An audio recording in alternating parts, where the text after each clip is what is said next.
ఓకేనండి. మనకి బీజేపీ నుంచి అల్లంపూర్ శ్రీనివాస్ గారు ఉన్నారు. శ్రీనివాస్ గారు నమస్తే. అల్జాపూర్ శ్రీనివాస్. ఎస్ అండి, అల్జాపూర్ శ్రీనివాస్ గారు నమస్తే అండి. నమస్కారం. ఆ, చూస్తున్నారు కదా, నిన్నటి నుంచే మూసీ ప్రక్షాళన స్టార్ట్ అయింది. మీ నేత, బీజేపీ నేత, అదేవిధంగా కేంద్ర మంత్రి కిషన్ రెడ్డి కూడా ఒక లేఖ రాసున్నారు సీఎంకి. ఫస్ట్ పునరావాసం కల్పించండి, ఆ తర్వాత కూల్చండి అని. వాళ్ళు కూడా అదే చెప్తున్నారు, కాంగ్రెస్ గవర్నమెంట్ కూడా. మేము ఫస్ట్ ఏదైతే ఉన్నాయో అవన్నీ కూడా గుర్తిస్తాము, అక్రమ కట్టడాలు ఎఫ్టీఎల్లో కావచ్చు, బఫర్ జోన్లలో కావచ్చు. ఆ తర్వాతే వాళ్ళకి పునరావాసం, ఎవరైతే లబ్ధిదారులు ఉన్నారో, అర్హులు ఉన్నారో వాళ్ళకి పునరావాసం కల్పించిన తర్వాతే మేము ఇవన్నీ కూల్చివేతలు స్టార్ట్ చేస్తామని వాళ్ళు కూడా అంటున్నారు. సో ఎలా స్పందిస్తారు, ఏమిటి? ఒక ఉదాహరణకు 2013 ల్యాండ్ అక్విజిషన్ యాక్ట్ ప్రకారంగా చూసినట్టయితే కోర్టు కానీ చట్టం కానీ ఏం చెప్తుంది? ఆ యామిని గారు R&R ప్యాకేజ్ ఇచ్చిన తర్వాత, కాంపెన్సేషన్ ఇచ్చిన తర్వాత వాళ్లకు పునరావాసం, R&R మొత్తం రిహాబిలిటేషన్ పునరావాసం కల్పించిన తర్వాతనే మీరు సర్కార్ కోసం కావాల్సినటువంటి ఒక ల్యాండ్ తీసుకోండి, డబ్బులు ఇచ్చి అని చెప్పి చెప్తుంది. ఇక్కడ కూడా అదే లాగు కావాలి కదా. చట్టం మన చేతుల్లో ఉంది, ప్రభుత్వం మన చేతుల్లో ఉంది, లేదా ప్రభుత్వ యంత్రాంగం, పోలీస్ యంత్రాంగం మన చేతుల్లో ఉంది. సాటర్డేస్ సండేస్ మొత్తంగా కూడా కూల్చేస్తా, రోడ్డు మీద తీసుకొస్తా, పిల్లల పుస్తకాలు లేకుంటే వంట వండేటువంటి సిలిండర్ కూడా చేతికి రాకుండా క్రష్ చేసేటువంటి ఇది సర్కార్ యొక్క లక్ష్యం కాకూడదు ఎప్పటి కూడా. సర్కార్ అనేది ప్రజల సంక్షేమం కోసం, రాష్ట్ర అభివృద్ధి కోసం పనిచేయాల్సిన బాధ్యత సర్కార్ది. కాబట్టి ఇది రోటీ కపడా ఆర్ మకాన్, కూడు గూడు గుడ్డ, ప్రభుత్వం కనీసంగా ఆలోచించి వారిని ఆదుకోవాల్సిన బాధ్యత సర్కార్. మీ కారణంగానే, అంటే నిన్నటి వరకు ఉన్నటువంటి అధికారులు లేకుంటే అంతకుముందు ఉన్నటువంటి అధికారులు చేసిన తప్పిదాల కారణంగా మూసి కావచ్చు, లేదంటే చెరువులన్నీ కావచ్చు కబ్జాకు గురైనాయి. వాళ్ళ మీద యాక్షన్ తీసుకోరు మీరు.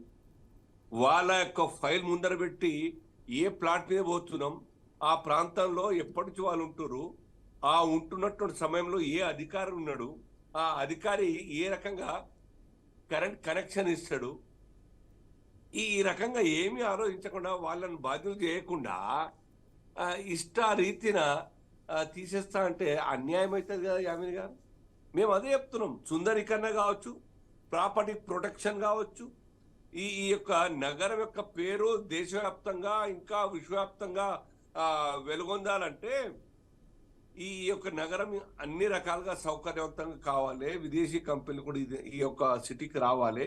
ప్రజలకు కూడా గర్వంగా చెప్పుకునేటువంటి ఒక టూరిజం పాయింట్ హబ్ కావాలని కోరుకుంటాం అందరం కూడా. ఎందుకంటే దాని ద్వారానే మార్కెట్ ఉంటుంది, బిజినెస్ అవుతుంది, అందరికి కూడా సంతోషం ఉంటుంది.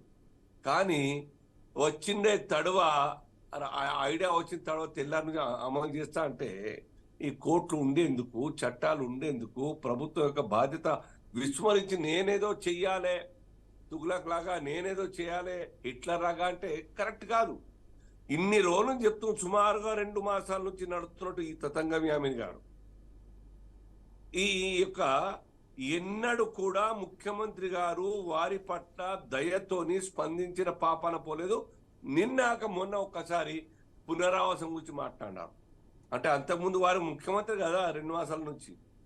అంతకుముందే ఈ అధికారులు మీ చేతుల్లో ఉన్నారు కదా. ఎవరైతే కబ్జాకు అలో చేసినటువంటి అధికారులు కావచ్చు, లేకుంటే ఎవరైతే ఎన్ఓసి ఇచ్చినటువంటి అధికారులు కావచ్చు, లేకుంటే పర్మిషన్లు ఇచ్చినటువంటి అధికారులు కావచ్చు, మీ చేతుల్లో ఉన్నారు కదా. వాళ్ళ గురించి ఎప్పుడు అడుగుతారు మీరు? ఎక్కడైనా ఒక ఎఫ్ఐఆర్ అన్నా కానీ ఇష్యూ చేసినారా మీరు? మీరు చెప్పండి నాకు. Without any notice by HYDRAA. అంతకుముందు అధికారుల యొక్క ఫైల్ ముందర తీసుకొని వాళ్లకు, వీళ్ళకైతే అన్అఫిషియల్గా పాత ఎప్పుడో ఇచ్చినట్టు నోటీస్ ఆధారంగా మీరు హైడ్రా పేరు మీద కూర్చేస్తున్నారే. ఆ నోటీస్ ఆధారంగా మరి అధికారులకు ఎంక్వైరీ ఎందుకు చేయరు మీరు?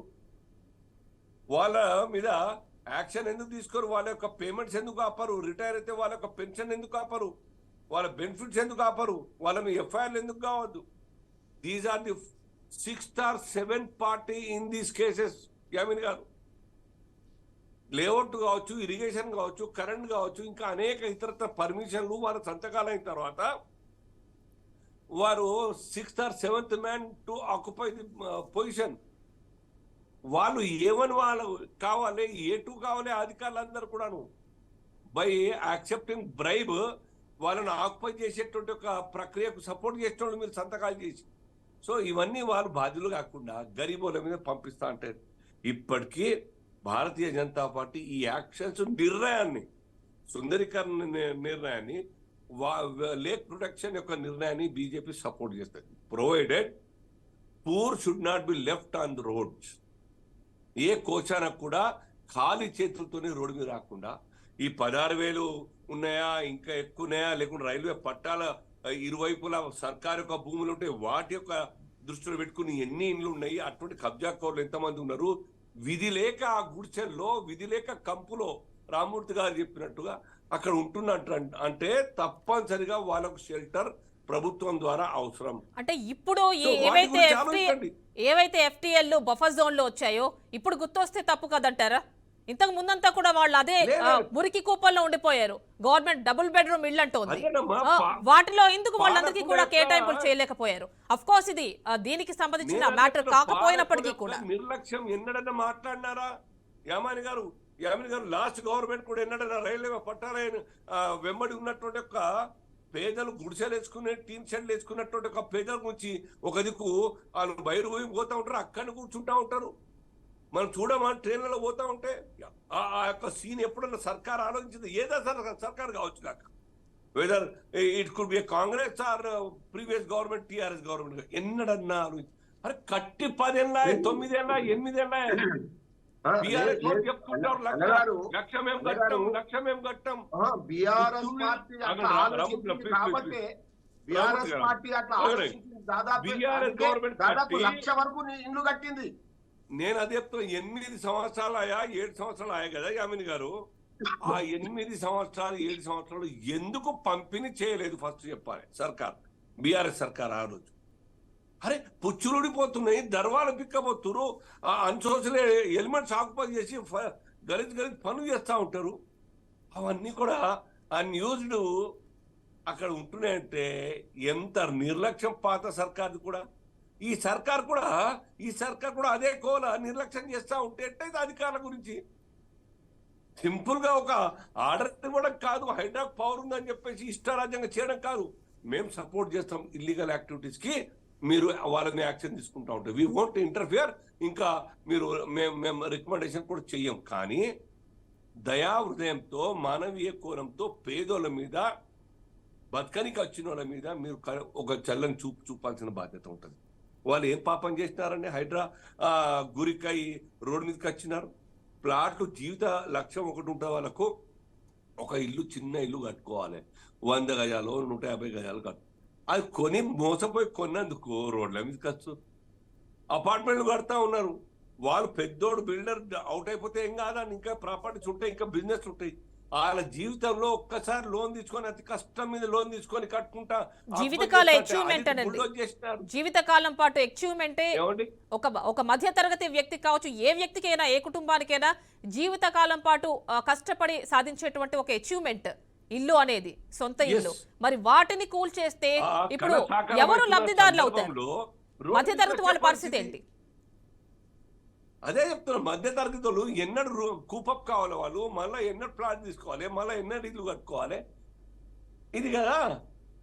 కాబట్టి సర్కార్ మీరు కూర్చోండి, ఒక మంచి ఆలోచనతోని ఫ్రేమ్ చేయండి, వర్కౌట్ చేయండి, ఏం చేస్తే బాగుంటది వాళ్ళ గురించి. మాట్లాడదాం.